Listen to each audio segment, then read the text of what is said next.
Bu Mensos, mohon maaf saya lagi. Sebelum Ibu jadi Menteri Sosial, apakah sudah ada program bantuan pangan beras?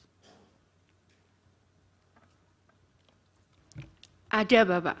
Waktu itu yang menyalurkan siapa?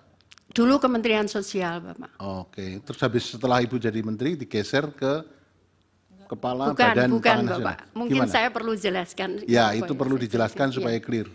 Jadi begini, Pak. Waktu itu sebetulnya diberikan kepada Kemensos.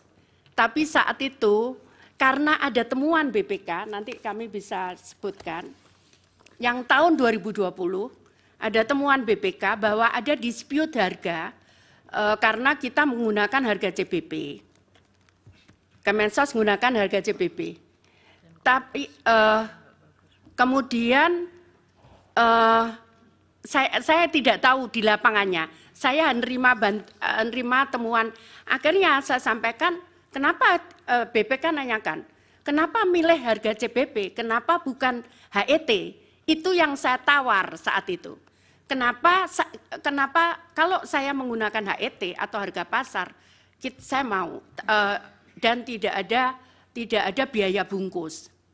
Kemudian ternyata nggak bisa, harus menggunakan dana CBP. Akhirnya kami pun tidak mau karena saya juga khawatir ada temuan kalau menggunakan dana menggunakan harga CBP, saya sampaikan begitu. Oke, jadi karena ada persoalan, kemudian Ibu sendiri yang Ya, menyatakan keberatan, ya, terus betul. kemudian oleh Bapak Presiden digeser ke penanganannya Kepala Badan Saya Pangan tidak Nasional. tahu, mohon maaf, saya tidak tahu Oke. kemananya. Mungkin Ibu Menteri Keuangan tahu atau Pak Menko Ekwin?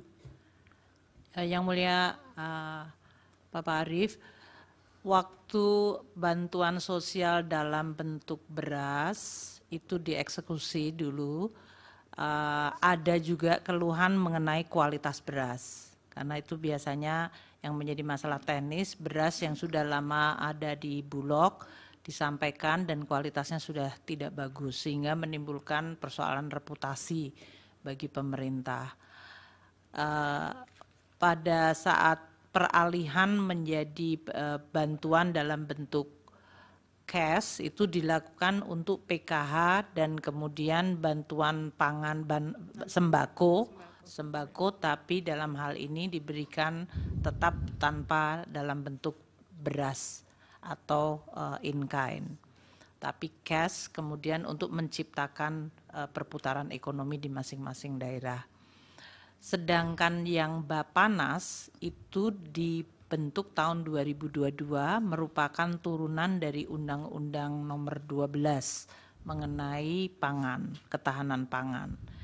Itu tujuannya memang cukup luas, kalau tadi saya sampaikan di dalam presentasinya, termasuk di dalamnya adalah stabilisasi dari harga pangan, namun tidak hanya dari sisi harga, tapi juga pengadaan dan juga jumlah stok, distribusi, dan bahkan antar daerah.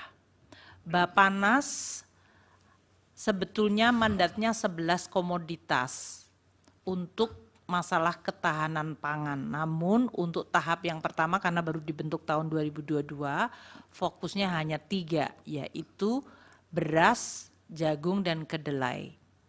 Nah, untuk yang beras ini tentunya begitu masuk masalah ada El Nino, jumlah kurang, makanya koordinasi Bapanas dengan Bulog mengenai pengadaan beras bisa dari dalam dan dari luar negeri apabila jumlah stoknya tidak ada atau tidak mencukupi.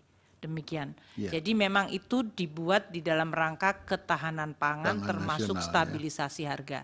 Salah satu aktivitasnya memang bisa memberikan bantuan pangan kepada kelompok tidak mampu.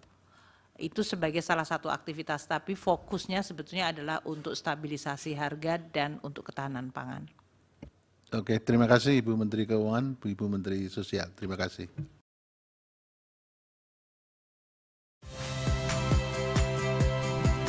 Saya Harjuno Pramendito.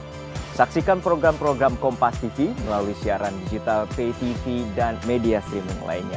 Kompas TV, independen, terpercaya.